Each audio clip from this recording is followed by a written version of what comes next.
Hello and welcome to Let's Play The Legend of Zelda Link's Awakening DX. For our purposes, it shall be referred to as Lonk's Awakening, because if you haven't seen my Oracle of Derp to Derp Let's Plays, this is a continuation of our hero Lonk, his journey, and Lonk is the greatest hero who's ever graced the name of herodom, because the Link's Awakening is a continuation of the hero from Oracle of Seasons, Oracle of Ages' journey, despite, Link's Awakening coming out way many years before the Oracle series. So we're just gonna hop in and see what kind of wacky trouble Lonk's gotten himself into with, his boat getting struck by lightning. And look, he's in bed with a girl. I mean, not in bed with the girl, but he's close to her, and that's, good enough for his little book. What a relief! I thought you'd never wake up. You were tossing and turning. What, Zelda? No, my name's Marin. You must still be feeling a little woozy. You are on Koholint Island. Oh no, Koholint Island! That's okay. I'm perfectly fine with that. Who are you? Well, Lonk, you snapped out of it. My name's Terran, or name's Terran, but it's fine. You're cool, Terran. I like you. Hope you're feeling better. What? How did I know your name? You think it's weird, eh?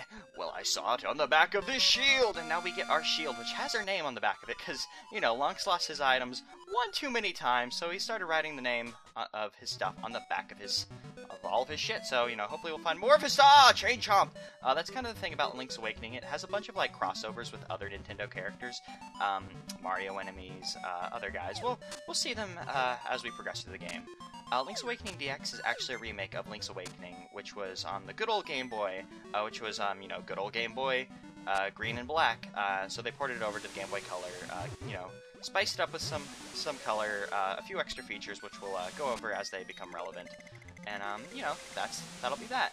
And we've already found our sword, because, it just washed up on the beach. And look, it's the introduction of owls into the Zelda series. Those lovely little owls that everybody just loves. Hoot hoot, so you are the lad who owns this sword. Now I understand why the monsters are starting to attack so violently. How did I turn act into attack? Whatever. A courageous lad has come to wake the windfish. It is said that you cannot leave the island unless you wake the windfish. You should now go north to the mysterious forest. I will wait for you there, Hoot, instead of telling us right now. I guess he just didn't want to overload us with information. He knows what his, his descendants are going to do, talking-wise to us. And for some reason, our sword is a little bit transparent. I'm guessing it's because that column of pixels is the same color as the bar at the bottom, and they just figured it'd be fine. So, whatever. We have our sword, so we can kill these Octoroks, these stupid sea urchins that got in our way. So we don't have to rely on our shield as much, even though our shield is very useful. It's much more useful in this game than it was in the Oracles, because it kind of has a bigger kind of area that it defends you with, or I've always thought it did, so it's a bit more useful in this game. I'm still pretty bad about using my shield, though. This game is a bit technically limited, if you were to compare it to the Oracle series, since the Oracles came out 8 years after the fact of the original game. So that's kind of a big step, but, despite those technical limitations, I still think this is a great Zelda game. And, it's gonna be fun to play it. Speaking of fun to play, here's our first delicious heart piece. There are 12 of them in this game, just like in the Oracle series, except there are no random heart pieces. There was those 2 random heart pieces in the Oracle series that were a pain in the ass to get. No random ones, they're all just found by delicious Zelda exploring. Hoot! Ho, brave lad, on your quest to wake the dreamer. Welcome to the mysterious wood. Much of mystery you will find on this enchanted Koholint Island. I'm afraid you may find it a trifle difficult to leave the island while the windfish naps. By the by, have you ever visited the Tail Cave, which is south of the village? Go there with the key you find in this forest. The windfish is watching, Hoot, and now he's gonna fly away, and I don't know why he asked us if we'd ever visited there. He knows we just got here. Silly little owl. He must be, just as dumb as the other owls, despite, knowing that we don't want to talk forever. And oh, look at this. This is a Guardian Acorn. There are 2 items in this game, Guardian Acorns and Pieces of Power. Guardian Acorns double our defense, while Pieces of Power double our offense and give us a kind of neat knockback to our sword. Oh, look at you, little raccoon. As a raccoon, my nose is very sensitive to stuff like dust and powder. So we'll have to remember that if that becomes important.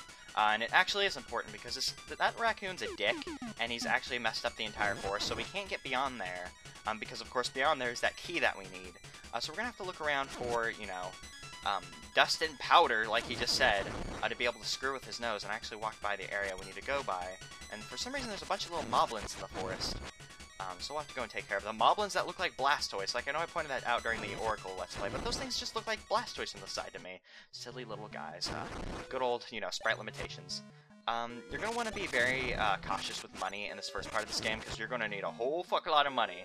I mean, eventually it does, you know, plateau and become, like, standard Zelda series, like, you have enough money, you're good for the rest of the game.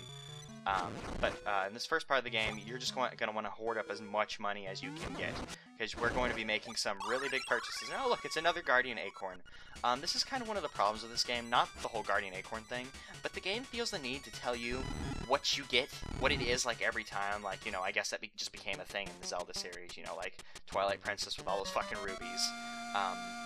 But, you know, it always just feels the need to tell you about items that you get, like the Guardian Acorns and Pieces of Power.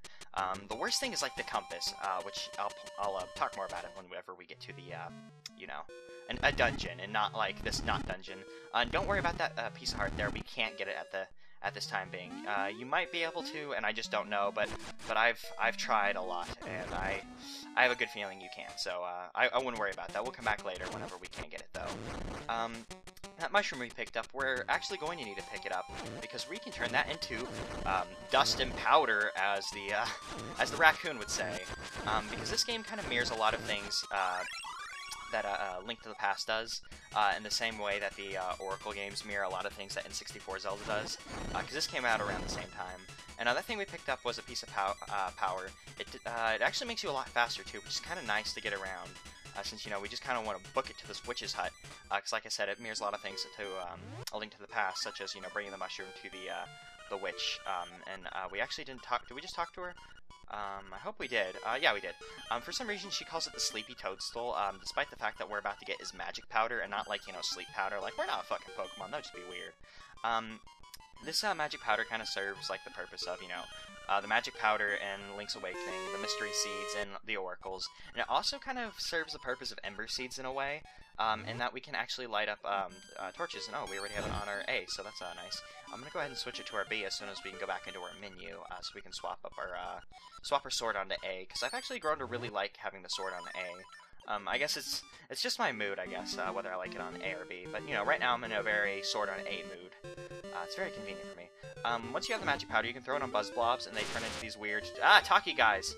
If you talk them correctly, and they just kind of say weird things, just like they did in the Oracle games. And oh man, I just noticed we're low on hearts, which is a very bad thing, because we're gonna go this entire game without dying, so thank you for giving me a heart. Because there's actually a secret ending, if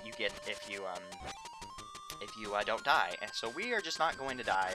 So I would appreciate it if we could rack up a few hearts, Mr. Game. This game is actually pretty easy in my opinion, so we probably, you know, won't have a problem with the whole, you know, not dying thing. But you know, it's just a little gold to make the game just a little bit more fun.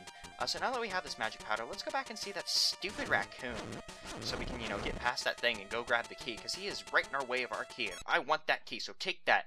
Like, the music goes away, and it gets all serious, because, you know, it's a big ominous moment, and we should probably feel bad for throwing that on a raccoon, but I don't care, I'm Lonk! I can do what I want! And, oh look, it was Terran. He must have ate a mushroom, and he's actually gonna say he took a bite of a big juicy toadstool, and he had the darnest dream where he was a raccoon! Which is kind of funny if you think of it like, Terran ended up becoming Talon, Marin ended up becoming Malon, for, you know, N64 Zelda. You know, he had a dream about being a raccoon, because, you know, Raccoon Mario. And we've got the tail key, so now we can open up, level 1, the tail cave. Now the owl's gonna be like, hey, you can use that to open up that tail cave thing I told you about. Did you know that? What's the key? That's what, keys were for? And he's actually gonna go ahead and tell us that there's an instrument in there. Instruments are this game's version of the, you know, super special item that we gotta get to be able to save the day. There are 8 instruments we're going to need to wake the Windfish, so we better go get them all. I'm actually going to pass up on you right now, Mr. Acorn, just because I can't bother to talk to you. I can't be bothered to talk. I don't know if I said that correctly. I'm so sorry. But we're not going to be fighting any enemies for the time being. What we are going to do, though, is we're going to go on a short detour and kind of walk around Mabe Village, which is the name of this village. This is the a telephone house. You can come in here and there's a telephone. If you talk to the telephone, because you can talk to telephones, it will give you hints. And the hints come from the guy who lives here, Mr. Ulria, I think his name is. And he's a very shy old man who won't talk to you if you talk to him in person, but he'll talk to you over the phone. And I was close. It's like Ulria. I'm sorry. I'm very bad at the whole pronunciation things. Thingamajig. Oh, this little kid, I really dislike him. He tells you how to save, which, you know, that's a neat thing. Well, how you save in this game is you hit start, select, A and B all at the same time, which, you know, isn't that hard on other controllers, but on the Game Boy, in the Game Boy Color, I always had a really, really hard time with that. You may notice the Yoshi in the middle of this crane game. That Yoshi is actually the first trade quest item in a Zelda game, because this game introduced the trade quest, I believe. I can't remember one in the Link to the Past. There probably is one, and I'm just forgetting about it, because I'm a total derp. But I don't think there is. Which means that, you know, this Yoshi doll is the very first trade quest item in a Zelda game. And it's pretty easy to get, seeing as it's in the middle of the conveyor belt, so you can kind of just grab it without any problems. So we can go ahead and grab our Yoshi doll, and we can get a big head start on the trade quest, because I think like the first 4 items we can just grab right off the bat. Like, you know, we'll do right now. And we'll go ahead and, you know, get through these stupid bushes. And oh, look at a little doggy. There's a few little doggies in the village. You're going to want to go ahead and cut through these bushes, because these bushes will be kind of like your main stock-up place for the game whenever you are in town. But you'll also find a secret seashell. The secret seashell is a kind of like collectible thing in this game. You want to collect 20 of them. There are 26 in-game, but you can only collect 20. You're going to want to get them. I'll tell you what they're for later, but just know you want to get them for the time being. If you come into this house, you'll find Bippin and Blossom's and Meaty's counterpart for this game, although I don't think they have a name. Their purpose is just part of the trade quest. You trade them the Yoshi doll for like a baby bow or something, and you move on. I don't think the baby grows up in this game at all. They just kind of sit here and be jerks. So we can't come back and visit Meaty, because, you know, Meaty's grown up to be a man. He doesn't need us anymore. Now, hi, Marion, and you have a little doggy with you too, but we're not going to talk to you, because we're actually going to go ahead and further the trading quest, because, you know, we're just, you know, throwing these items away. If you come talk to this Chomp, this Chomp wants, you know, accessories, because it's a little baby girl Chomp. So we'll go ahead and give her her baby bow, and she'll go ahead and give us some dog food, because, you know, that's useful to us. But, you know, it's a Zelda game. Trade quest items are always useful to us, no matter what they are. And, you know, this being Lonk, if he ever gets hungry, he could eat the dog food. I mean, he has no standards. And, oh, hello, Mr. Cuckoo. I'm actually going to throw some... Oh, my God! I didn't know what magic powder would do, but I kind of feel bad now. We just killed a cuckoo. And it didn't even hurt us for doing so. I'm so sorry, Mr. Cuckoo. You want to go ahead and come talk to this Mr. Fisher guy, because he has a heart piece for... Well, not so much he does, but he has a little fishing game that you can use to make a little bit of money, which is kind of nice. Even though I said money's very important, this isn't the best way to make money. The little fish give you 5 rupees, and since it's a 10 rupee game, you kind of take a loss for that, but the big fish give you 20 rupees. Normally you have to pick out a few, either 2 or all of the little fish to be able to get the big fish, in my opinion. Or not my opinion, but from what I normally do, I normally have to do that. I'm probably just bad at that. I'm not a fisher guy, so that's probably it. What you want to go for, though, is that big fish who is... Oh, darn. Looks like we're going to have to go ahead and grab you. You reel fish in with A and the right button. You want to get the big fish who's directly underneath you, because he has the heart piece that you want. I guess he swallowed it or something, and he's trying to hide by, you know, staying underneath you. But, you know, it's a very easy heart piece to get. Once you have just a little bit of money, you can go ahead and get it. Because, you know, just... Oh, damn it. It looks like we're going to have to go ahead and grab you too, Mr. Fish. Well, I guess it's good to go ahead and get you out of the way, because now we don't have to sneak around you with the fishing line. Which is kind of a shame, because that means we've wasted, you know, like 5 more rubies than we wanted to, since he gives us 5 back.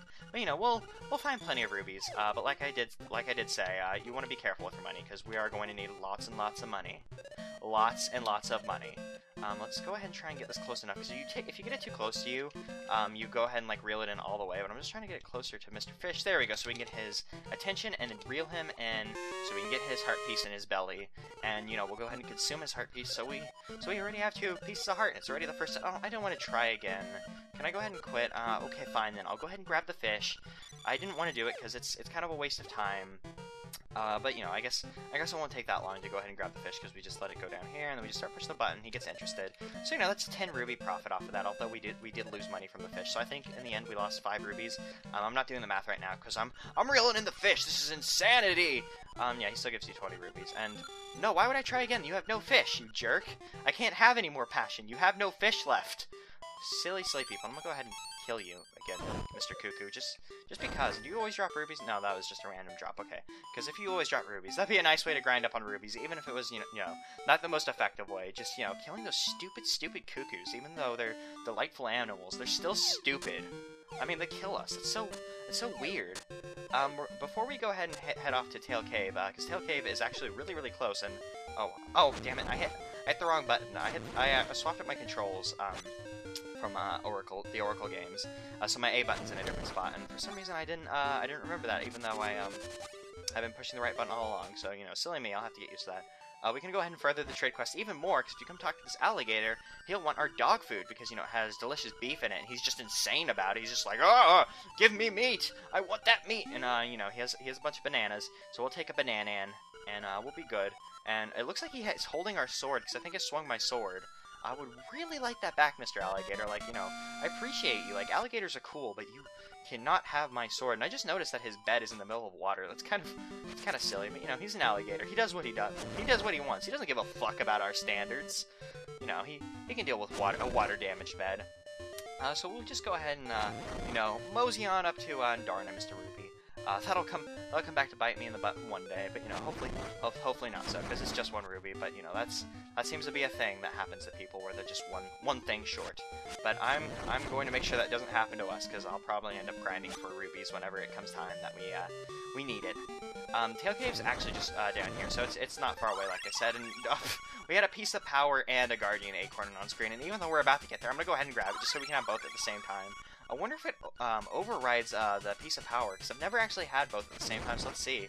Yeah, it actually overrides the piece of power, because with the piece of power, when you hit an enemy, there's kind of like a trail that follows them, because you hit them, and there's like a knockback effect.